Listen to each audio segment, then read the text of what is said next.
Você já ouviu falar da chamada PEC da blindagem? Esse é um tema que está tomando cada vez mais espaço nas discussões políticas e promete mudar, para o bem ou para o mal, a forma como o Brasil lida com parlamentares acusados de crimes. Alguns a defendem como um escudo contra perseguições políticas, outros a denunciam como uma ameaça direta à justiça e um convite à impunidade. Mas afinal, o que é essa PEC e por que ela divide tanto opiniões? Vamos entender juntos. A PEC da blindagem, também chamada de PEC das prerrogativas, foi aprovada pela Câmara dos Deputados e agora está em análise no Senado Federal. O que ela propõe é alterar as regras sobre como deputados e senadores podem ser investigados, processados e presos. Em outras palavras, ela mexe diretamente com a chamada imunidade parlamentar. E aqui está a primeira grande mudança. De acordo com essa proposta, nenhum parlamentar poderá ser processado criminalmente sem autorização prévia da sua Casa Legislativa. Isso significa que se um deputado for acusado de corrupção, lavagem de dinheiro ou qualquer outro crime, caberá à Câmara decidir se ele pode ou não ser processado. O mesmo vale para senadores, mas nesse caso, a decisão ficaria a cargo do Senado. Agora pense comigo. Se você fosse acusado de um crime, quem deveria decidir se o processo segue ou não? A Justiça, certo? Mas no caso da PEC da blindagem, essa decisão passaria para os próprios colegas de trabalho do acusado. Deputados julgando deputados, senadores julgando senadores, e não para por aí. A PEC também mexe nas regras de prisão em flagrante. Hoje, parlamentares já têm uma proteção especial. Eles só podem ser presos em flagrante por crimes inafiançáveis como homicídio, racismo ou tráfico de drogas. A PEC mantém essa regra, mas adiciona uma etapa extra. Mesmo nesses casos, em até 24 horas, a Câmara ou o Senado poderão se reunir para decidir se a prisão continua ou se o parlamentar volta para casa.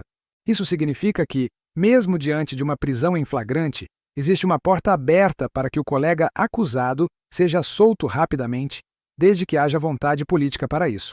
Outro ponto extremamente polêmico é o chamado congelamento da prescrição.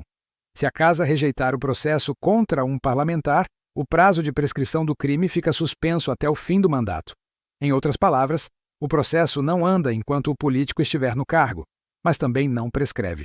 Para os defensores, essa medida evita que a justiça seja usada como arma política, paralisando casos frágeis até que o mandato acabe. Mas para os críticos, isso pode ser usado como uma estratégia para adiar condenações e manter pessoas acusadas de crimes graves exercendo mandatos sem consequências imediatas. Além disso, a PEC prevê que presidentes nacionais de partidos com representação no Congresso passem a ter direito ao foro privilegiado no Supremo Tribunal Federal. Isso aumenta ainda mais o número de pessoas com acesso a uma instância judicial especial, o que reforça a ideia de privilégios e desigualdade diante da lei. Outro ponto que gerou muito debate foi a questão do voto secreto. No texto aprovado pela Câmara, a autorização para processar ou manter preso um parlamentar pode ser decidida por voto secreto. Isso significa que você, eleitor, não teria como saber de que lado o seu deputado votou em casos de blindagem de colegas. Para muita gente, isso é um retrocesso, já que reduz a transparência e dificulta a cobrança popular. Afinal, se não sabemos como votam, como vamos julgar o comportamento dos nossos representantes nas urnas? E se você pensa que isso ficaria restrito apenas ao Congresso Nacional, está enganado. O entendimento é de que essas mesmas regras se estenderiam também a deputados estaduais e distritais.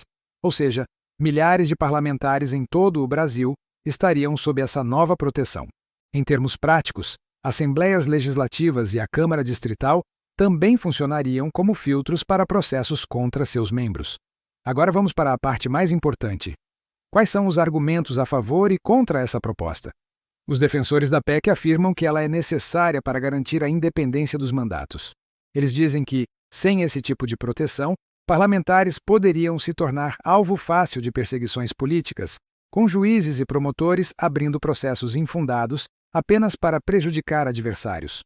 Além disso, argumentam que a PEC traz regras mais claras, evitando abusos e assegurando que nenhum parlamentar seja injustamente afastado do cargo. Para eles, blindagem não é sinônimo de impunidade, mas sim de defesa da democracia. Mas, do outro lado, as críticas são pesadas. Diversos juristas, especialistas em direito e entidades de combate à corrupção classificam a PEC como uma ameaça à justiça.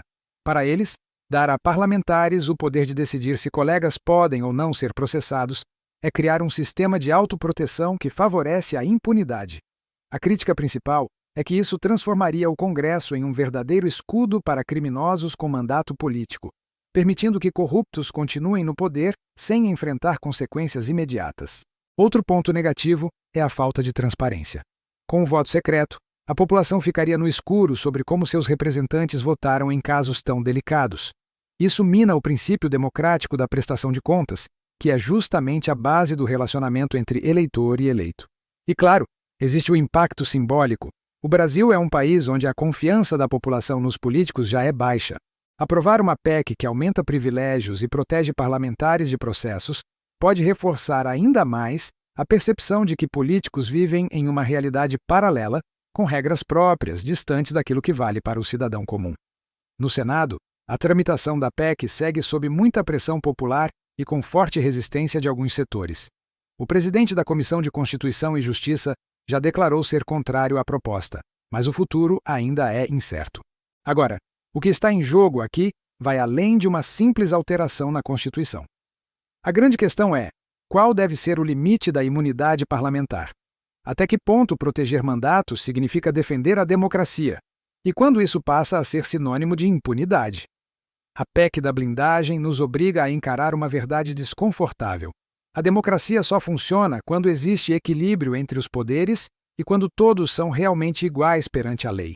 Criar barreiras que dificultam o acesso da justiça a determinados grupos pode fragilizar esse equilíbrio e afastar ainda mais o povo da política. No fim das contas, o debate sobre a PEC da blindagem é, acima de tudo, um debate sobre confiança. Confiamos que nossos representantes legislem em nome do povo ou acreditamos que eles usam o poder para proteger a si mesmos? Confiamos que a justiça é imparcial ou tememos que ela seja usada como arma política? Essas são perguntas difíceis, mas que precisam ser feitas. Porque, independentemente de qual lado você esteja, o impacto dessa PEC é enorme e pode mudar profundamente a forma como o Brasil lida com a corrupção, a justiça e a própria democracia. E aí, eu quero saber a sua opinião. A PEC da blindagem é uma proteção legítima contra perseguições ou é apenas um escudo para corruptos? Deixe seu comentário aqui embaixo e compartilhe esse vídeo para que mais pessoas entendam o que está acontecendo. Afinal, informação é a melhor arma que nós, cidadãos, temos para defender a democracia.